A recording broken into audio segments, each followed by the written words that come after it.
My name is Shelley Troberman Miller. I'm a member of Texans for Vaccine Choice. And you're representing I'm them? here representing representing myself as well as that organization, and I'm speaking today against the bill.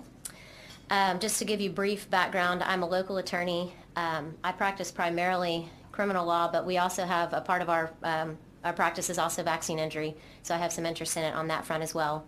I'm also, and most importantly, the mother of 3 young children.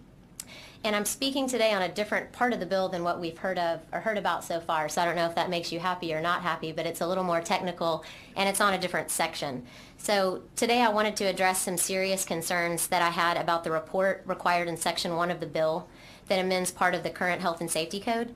The new report required by this section of the bill covers disease outbreaks in the population at large, but along with that report is the requirement that the overall number of students claiming an exemption for one, some, or all of the vaccines on the CDC schedule also be reported along with those disease outbreak reports on a biennial basis. The reporting requirement is problematic for what I have defined as 4 really specific reasons, and those are what I wanted to talk to you about today. The first is that reporting requirement is extremely misleading.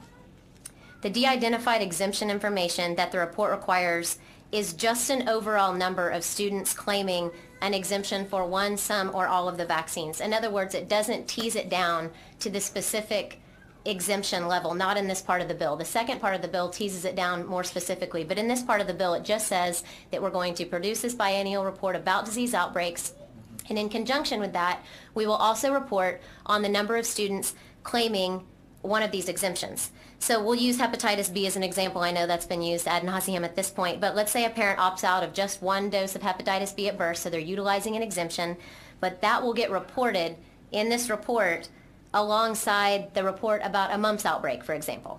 And the problem with that is that using an exemption for an unspecified one of the vaccines is just not necessarily correlated to a specific disease outbreak report, if that makes sense. Mm-hmm. So in other words, it's just sort of all getting lumped in together when that particular exemption doesn't necessarily have anything to do with that particular outbreak. So number 1, it's misleading. Number 2, the information is statistically inaccurate, in my opinion. Students make up only a portion of the overall population of the state of Texas. The number of infections that this report requires is a statewide number, meaning that the infection rates in the population at large are what is being reported.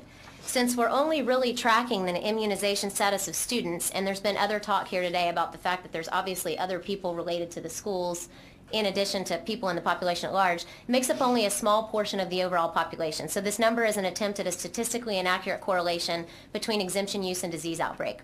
Number 3, it draws an incorrect assumption. I'm going to try to make this fast since I'm running out of time.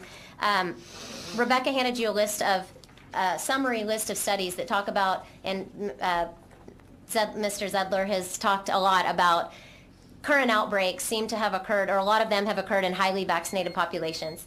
So this draws an incorrect assumption that the unvaccinated kids utilizing the exemptions are somehow causing the outbreak. And last but not least, and I'll make this super fast, it's imprecise. If the true intent of this bill was to somehow try to draw a correlation between vaccine effectiveness based on looking at vaccine exemptions being used, there is a better way to draw that conclusion by looking at truly vaccinated versus unvaccinated populations.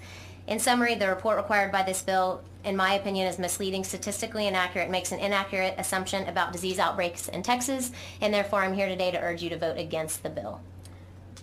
Members, any questions? And the chair recognizes Mr. Chair, I was just going to Representative encourage Burkett. her to finish her report. I was impressed with what she put together. So if you feel like you covered it all, then I won't ask you to do so.